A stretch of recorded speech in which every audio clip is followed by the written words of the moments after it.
Je ne sais pas pour toi, mais pour moi en tout cas, le domaine des assurances, c'est un peu flou. Tu sais, qui se lève un matin en se disant « Ah ouais, moi je veux devenir courtier en assurance de dommages ». Ben ça a l'air que Salma, mon invitée d'aujourd'hui, c'est exactement l'éclair de génie qu'elle a eu après avoir vécu un sinistre dans sa maison familiale.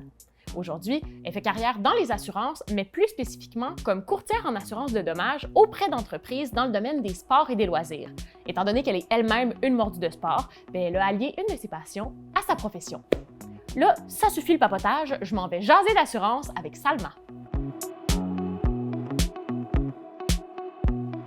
Salma, c'est la première fois de toute ma vie que je rencontre une courtière en assurance de dommages aux entreprises.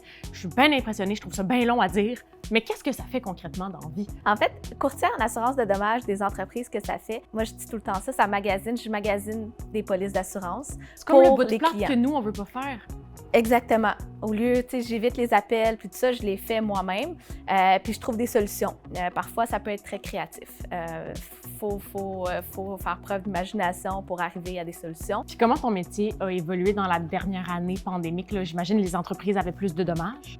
Oui, à certains niveaux. Le télétravail, comme dans plusieurs autres métiers, mais en assurance, on avait commencé un peu avant la pandémie, mais la pandémie a littéralement accéléré le tout. Et comme on dit, bien, une fois qu'on y a goûté, on ne peut pas revenir en arrière. Alors, c'est une nouvelle façon de faire nos journées. Les employés, bon, il y en a qui le demandaient depuis très longtemps.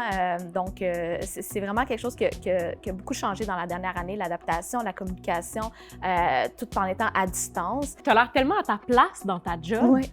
Quel conseil tu aurais pour un jeune qui est un peu mêlé et qui ne sait pas vers où se diriger? C'est d'aller vraiment, de poser des questions, d'aller à la recherche, de ne pas se fermer les portes. Il y a des choses qu'on voit, qu'on se demande comment que la personne elle s'est rendue là.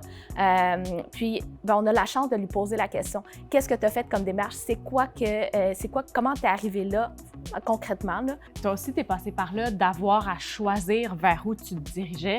Est-ce que tu étais enfant puis tu rêvais de devenir courtière en assurance? Comment ça s'est passé? Moi, personnellement, j'ai eu un sinistre chez mes parents quand j'étais au secondaire. Donc, c'était une tempête de vent. Bon, j'ai vu des bardeaux de toit voler. Ça a fait un gros sinistre en plein mois de juillet. Donc, j'ai vu en fait l'expert en sinistre. L'expert en sinistre m'a beaucoup attirée dans le processus. Il venait à la maison, il faisait quelques étapes, il repartait.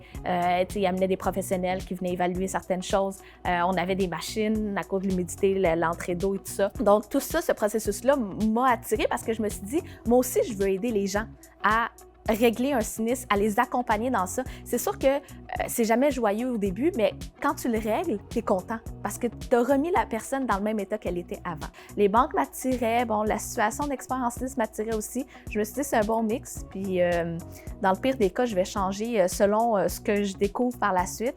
Et finalement, je suis arrivée et j'ai jamais quitté. Tu m'as parlé de rendre aux familles ce que les tempêtes de vent leur avaient pris. Oui. Qu'est-ce qui te motive aujourd'hui dans ta job là, quand il n'y a pas de tempête de vent, mettons? C'est vraiment les solutions qu'on peut amener à un client. Donc, des fois, il y a des risques qui ne sont pas nécessairement faciles à assurer. Alors, ce qui m'attire, c'est vraiment les différents défis à différents niveaux. Les dossiers ne sont jamais pareils, ils ne vont jamais se régler de la même façon. La solution qu'on va amener à un ne sera pas la même qu'on va amener à l'autre. Donc, c'est vraiment la variation, ce qui est différent. Moi, je ne suis pas quelqu'un qui aime ça faire la même chose, quoique il y a de la place pour tout le monde en assurance. Donc, si quelqu'un veut vraiment faire la même chose à tous les jours, c'est très faisable, mais il y a aussi l'autre côté. Moi, c'est ce que je recherchais dans un métier. Je ne voulais pas faire la même chose. Mais là, tu fais paraître ta profession tellement le fun. Qu'est-ce que tu aurais à répondre à quelqu'un pour qui le domaine de l'assurance, là, c'est un petit peu vieillissant? Qu'est-ce que tu dirais à quelqu'un qui pense ça des assurances? Je dirais que je suis prête à mettre ma main au feu, que dans les dernières années, dans les 3-4 dernières années, la moyenne d'âge dans la compagnie où je travaille est facilement passée de 50 ans à 40 ans. C'est hallucinant comment on a beaucoup de jeunes main-d'œuvre. Donc, autant on dit qu'on est en pénurie de main-d'œuvre, c'est vrai, on continue de l'être, mais parce qu'il y a beaucoup de retraites. Donc, c'est très, très varié, mais je dirais que non, c'est pas vieux l'assurance, contrairement à ce qu'on peut penser. Tu as tellement déconstruit beaucoup de mes préjugés. J'ai envie de te quitter sur une dernière question ludique pour te permettre de me prouver une fois de plus à quel point l'assurance, ça peut être hip. Si ton métier était un animal, ce serait lequel? Wow! Un animal. Ouais. Je dirais un caméléon. OK, intéressant. On pense pas toujours à cet animal, hein, mais un caméléon parce que ça l'a, autant ça peut aller lent, autant ça peut aller vite. Alors, l'assurance, c'est un peu comme ça. Puis je dirais aussi la capacité d'adaptation, se fondre. Donc, je trouve que ça donne une belle image c'est représentatif de l'assurance, comme si je pourrais dire. Merci beaucoup, Salma. Merci. Si tu as envie de poser tes propres questions à Salma, rends-toi dès maintenant sur le site d'Academos et elle va se faire un plaisir de te répondre.